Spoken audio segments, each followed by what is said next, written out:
La Carmagnole est certainement le chant révolutionnaire par excellence, puisqu'il a vraisemblablement été écrit peu de temps après la prise des Tuileries, le 10 août 1792, et l'emprisonnement de la famille royale qui en suivit. Il est possible que son nom provienne de la ville de Carmagnola, près de Turin, et plus précisément de la coupe d'une veste que portaient les locaux, qui devint populaire après avoir été importé à Paris par les Provençaux, encore une fois. Par extension, le terme peut aussi désigner la danse à la ronde du même don et parfois directement un révolutionnaire ou un soldat républicain comme le rapporte le site du CNRTL. Pour le refrain et les couplets principaux, ils auraient été écrits par un certain Birard, mais on n'a quasiment rien sur lui dans les archives, donc je ne vais pas m'étendre là-dessus. D'autant qu'il n'y a pas eu une version officielle du chant et que plusieurs autres couplets s'y sont agrégés avec le temps. À l'instar d'autres chants populaires, il a été repris lors de nombreuses révoltes sociales, comme les révolutions de 1830-1848, la Commune de Paris, ou encore la Révolution de 1917.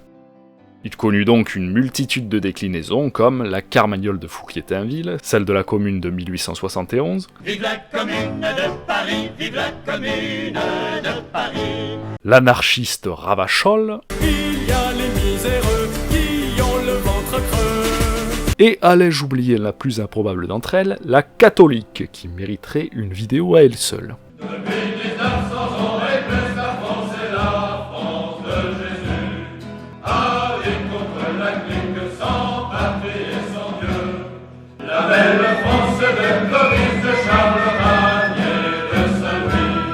Autant de versions qui permettent de se rattacher à tel ou tel groupe politique selon les époques.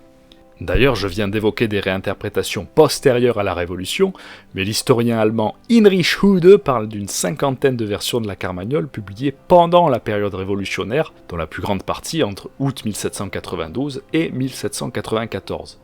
C'est dire l'exaltation et surtout l'inspiration qu'a pu générer la Carmagnole. Une dernière anecdote juste pour vous, j'en ai également trouvé une interprétation de notre Johnny National sur YouTube, datée de 1967. Mais son coup a manqué grâce à nos canonniers. Dansons la Carmagnole, vive le son, vive le son.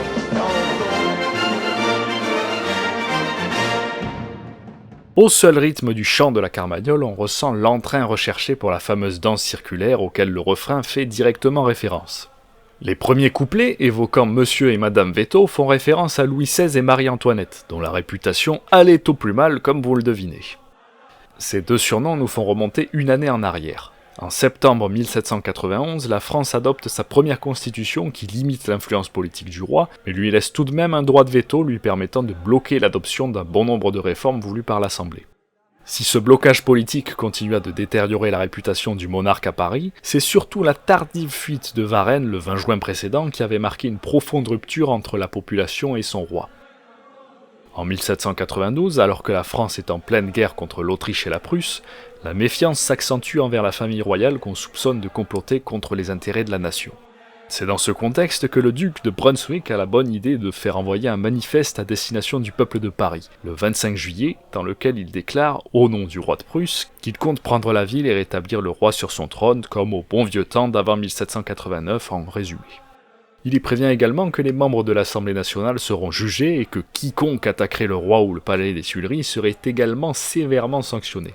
Les Parisiens qui prennent connaissance de cette déclaration vers début août y voient évidemment une démonstration de force et une énorme provocation, ce qui entraîne quelques jours plus tard et après plusieurs tentatives ratées, la prise des Tuileries puis l'emprisonnement de la famille royale dans la tour du Temple.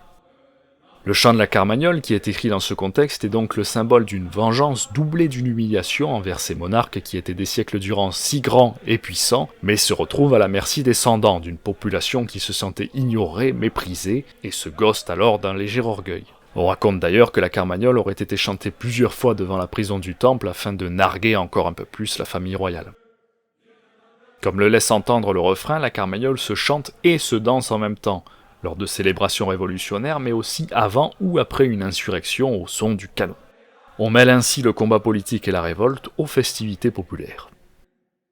Les couplets qui suivent ont semble-t-il été ajoutés postérieurement. Il est difficile de vraiment les dater, mais ils s'inscrivent dans la continuité des premiers, insistant sur l'importance de l'unité du groupe, de la nation, tout en gagnant en vulgarité vis-à-vis du roi et de la reine, en évoquant les combats contre les Suisses qui défendaient les Tuileries, puis l'emprisonnement de la famille royale encore une fois. On devine qu'en temps réel, l'ensemble des couplets ne devait pas être chanté ou connu de l'ensemble des insurgés, voire même carrément déformé par l'élan révolutionnaire de la rue, mais ça vaut tout de même la peine de se pencher dessus pour voir le message qu'il porte. Les 2 couplets qui suivent marquent l'opposition désormais actée entre les patriotes révolutionnaires, dans un appel à la fraternité nationale, face aux aristocrates et royalistes en tout genre qui, eux, sont perçus comme lâches et soumis à leur monarque, une attitude d'esclave dépassée et à oublier. Enfin, les derniers couplets de la version classique de la Carmagnole entre guillemets font référence aux insurgés du 10 août eux-mêmes, à savoir les fédérés marseillais et bretons qui étaient en grand nombre aux côtés des sans-culottes des faubourgs, Saint-Antoine et Saint-Marcel en majorité. Le chant se termine dans la gaieté des tavernes sur cet appel à trinquer à la mémoire de ceux qui ont fait tomber un système monarchique qui existait et se renforçait à leurs dépens des siècles durant. Et voilà ce que j'avais à dire sur la Carmagnole, mes chers Cléopâtres mélomanes. N'oubliez pas de faire sonner le tocsin si ce n'est pas fait. Quant à moi, je m'en vais préparer une autre vidéo, j'ai une de ces idées. On en dirait des nouvelles.